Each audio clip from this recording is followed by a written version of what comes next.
My dear brothers in Islam, the shaitan was cursed. He was thrown out of paradise, guaranteed hellfire for eternity, and was given the curse of Allah Azza wa Jal for refusing one sajda. To who? To Adam, to a man. What's going to happen to us who refuse to bow down to the Lord of the heavens and the earth?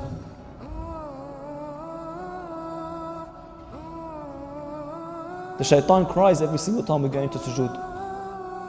He cries. That Bani Adam was ordered to make sujood and he made sujood. And I was ordered to make sujood and I refused. That watchman that the Prophet ﷺ guaranteed, whoever gets up while the Muslim army was going to war and they was going to sleep that night, who wants to get up and be a watch guard for the Muslims? So two men stood up. They go, we'll do it. One would do half the night and the other would do the other half.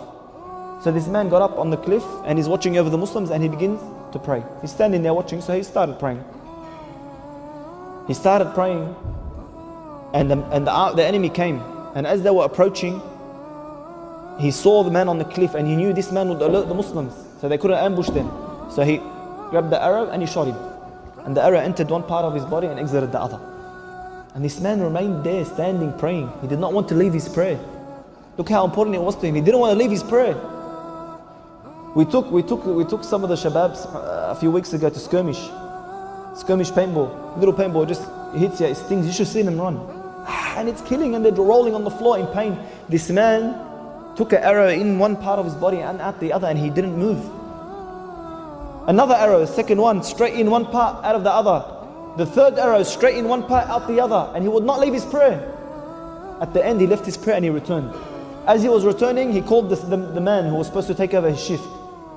So the man looked at him, he goes, why would you not pray? Why would you not leave the first shot you had taken? He said, by Allah, I was praying a prayer. And I was reading a surah that was so beautiful that I did not want to leave. I wanted to die as I was praying and reading that surah. And if it wasn't for my promise to the Prophet ﷺ that I would guide the Muslims, I would have stayed in that prayer and died in that prayer. Look at the importance of salah in their lives.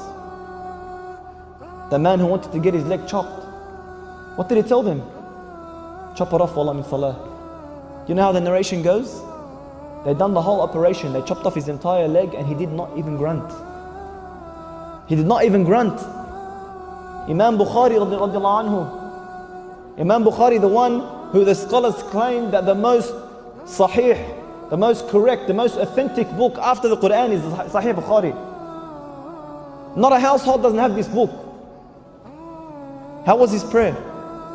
His students once narrated, you know what they narrated? They narrated that once he got up to pray, and as he finished his prayer, he gave salam, he felt something on his back. So he moved his abaya and they saw hundreds of bee stings in his back. They go, what's that, ya Imam? He goes, I don't know.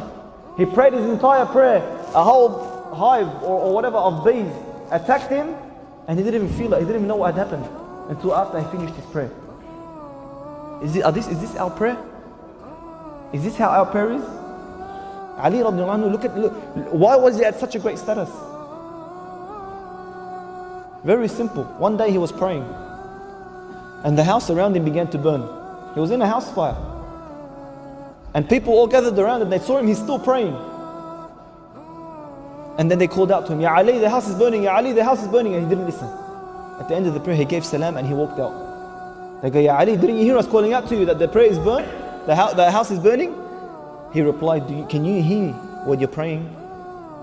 Can you actually hear others or hear things while you're praying? He couldn't understand, how could that be? Is that the true value of salah in our lives?